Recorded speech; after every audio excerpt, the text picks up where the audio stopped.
जय हिंद दोस्तों। आज हम आपको बताएंगे स्काउटिंग की शुरुआत कैसे हुई। स्काउटिंग विश्व के 200 से अधिक देशों में चलने वाली ऑर्गेनाइजेशन है जिसमें मिलियंस ऑफ यूथ ज्वाइन है। स्काउटिंग की शुरुआत कैसे हुई उससे पहले जानेंगे स्काउटिंग की शुरुआत किसने की। स्काउटिंग की शुरुआत लॉर्ड रॉबर्ट स्टीफेंसन ईस्वी ब्रिटेन पागल ने की थी, जिनको हम शॉर्ट में लॉर्ड बीपी कहते हैं। लॉर्ड बीपी का जन्म 22 फरवरी 1857 में लंदन में हुआ था। बीपी प्रकृति प्रेमी थे। 1876 में बीपी ने चार्टर हाउस से अपनी ग्रेजुएशन प्राप्त की। ग्रेजुएशन प्राप्त करने के बाद बीपी ब्रिटिश आर्मी में ज्वाइन हुए। 13वीं हॉर्सेस रेजिमेंट में सब लेफ्टिनेंट के पद पर बीपी का सिलेक्शन हुआ, जिनकी पहली पोस्टिंग भारत के शहर लखनऊ में हुई। बीपी काफी साहसी थे। कहा जाता है कि 1883 में मथुरा में पिग स्टिंग करके कंपटीशन आयोजित किया गया था, जिसमें जंगली सुअरों का शिकार किया जाता है। बीपी ने उस कंपटीशन का सर्वोच्च अवार्ड नायाब कादिर कप जीता। अब जानते हैं कि स्काउटिंग की शुरुआत कैसे हुई। स्काउटिंग की शुरुआत हम मैफ्किन की घटना से समझते हैं। मैफ्किन दक्षिण अफ्रीका में स्थित एक नगर है। यहाँ पर 8000 लोकल लोग और 1500 गोरे रहते हैं। हॉलैंड निवासी डच लोग, जिन्हें बोर्स के नाम से जाना जाता है, वो इस मैफ्किन को अपने अधीन प्राप्त करना चाह रहे थे। उस समय बीबी के पास 1000 सैनिक, थोड़ा सा डायनामाइट और मात्र 8 बंदूकें थीं। इन असलाहबंद सैनिकों की सहायता से बीपी ने 217 दिन तक बोर्स पर अपना नियंत्रण बनाए रखा और मैफ्किन को सेफ रखा।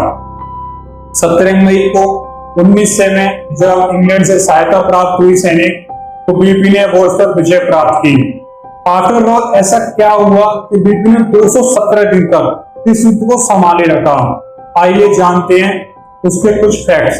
कहा जाता है कि बीपी के पास जितना भी डायनामाइट था, उन्होंने उस डायनामाइट को मैफ्किन के चारों तरफ बिछा दिया। साथ में कुछ रेत के छोटे छोटे ढेर बना के रख दिए। जब बोर्स मैपिंग में प्रवेश करना चाह रहे थे तो वो डायनामाइट ब्लास्ट हो गए। जब उन्हें देखा कि यहाँ पे और भी डायनामाइट रखे, एक्चुअली वो रेत के ढेर थे, जिनसे बोर्स कंफ्यूज हो गए, भ्रमित हो गए और वो डरने लगे। कहा जाता है कि रात के समय बीबी अपनी वो लैंप थी, लैंपों को एक स्थान से दूसरे स्थान पर रखते थे, स्विच ऑफ करके। इससे बोर्स को लगा कि इनके पास लाइटिंग का अच्छा माध्यम है और ये हमें खोजने में आसानी से हमें खोज सकते हैं। बीबी इतने एक्टिव पर्सन थे कि वो अपनी टीम का हर समय मनोबल बढ़ाते और उनको तखान मिले तो उनको एंटरटेनमेंट करते। इन सबसे महत्वपूर्ण ये था कि बीबी के पास जो उनका ऑफिसर था लॉर्ड एडवर्ड सिसिल, उन्होंने 9 वर्ष से अधिक बच्चों को इकट्ठा किया और उनकी एक कैडेट कॉर्प्स तैयार की। 9 वर्ष से बच्चों को अधिक इकट्ठा करने पर उन्होंने उनको ट्रेनिंग दी, जिसमें संदेशवाहक यानी एक स्थान से दूसरे स्थान तक संदेश पहुंचाना होता और फर्स्ट एड और कुकिंग आदि का ट्रेनिंग दिया।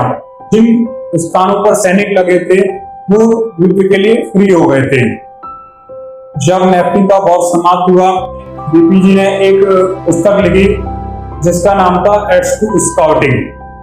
1901 में महारानी विक्टोरिया जी ने उनको मेजर जनरल पदवी से सम्मानित भी किया। एड्स टू स्काउटिंग जब इंग्लैंड में काफी प्रचलित होने वाली पुस्तक थी और वो अधिक पॉपुलर रही, तो उनके साथियों ने उनसे बोला कि स्काउटिंग से रिलेटेड कुछ नई योजना बनाई जाए। उन्होंने 1907 में फर्स्ट कैंप ब्राउनसी द्वीप पर लगाया 20 लोगों को लेकर, जिसमें उन्होंने 5 पेट्रोल बनाई। ये कैंप इतना सक्सेस रहा, इस कैंप की सारी गतिविधियां थी उन्होंने एक पुस्तक में लिपिबद्ध कर दी जिसका नाम है स्काउटिंग फॉर बॉयज। 1908 में स्काउटिंग फॉर बॉयज प्रकाशित हुई। यह पुस्तक इतनी पॉपुलर रही कि इसका 5 टाइम्स प्रकाशन हुआ। हजारों कॉपियां इसकी बुक की बिकने लगी मार्केटों में। स्काउट्स यूथ से वो उसको कॉपी करने लगे, इन कैरेक्टर्स को ग्रुप में एक्टिविटीज करने लगे। बीपी ने फिर दूसरा कैंप अपना लगाया 1908 में। फिर बीपी ने तीसरा कैंप लगाया अपना बकला साठ गुरुता नदी के पास। ये कैंप इसलिए महत्वपूर्ण है क्योंकि इस कैंप में 2 ट्रुप बने थे। पहला ट्रुप थल स्काउट और दूसरा सी स्काउट। माना जाता है कि यहीं से सी स्काउटिंग की शुरुआत भी हुई थी। 1909 तक तकरीबन 80,000 स्काउट इंग्लैंड में तैयार हो चुके थे और साथ ही साथ अन्य देशों में भी स्काउटिंग फैलने लगी, जिसमें भारत, अमेरिका, कनाडा और अफ्रीका जैसे देश भी शामिल रहे। 1909 में इंग्लैंड में क्रिस्टल पैलेस रैली लगाई गई, जिसमें 11,000 स्काउटों ने भाग लिया।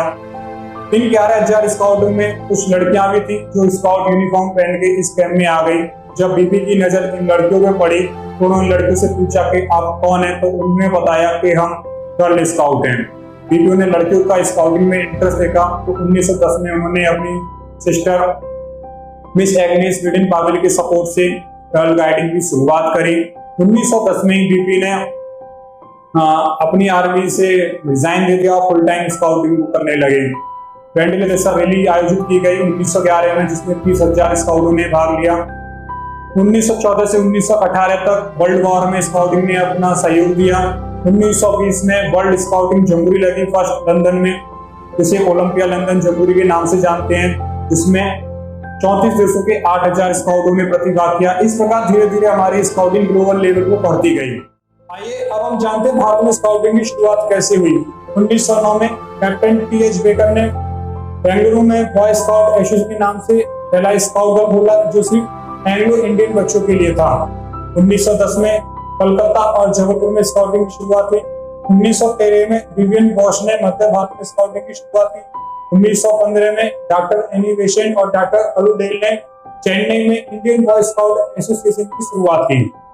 1918 में पंडित मदन मोहन मालवीय जी के सुझाव पर पंडित श्री राम वाजपेयी जी ने हृदयनाथ कुंजरू के सहयोग से पालचर सेवा समिति का गठन किया। इस तरह से हमारी स्काउटिंग भारत में अनेकों नाम से चलने लगी। जब हमारा देश आजाद हुआ तो 7 नवंबर 1950 के दिन इन अनेकों नाम से चलने वाली संस्थाओं का विलय the Bharat scout and guide के नाम से हुआ।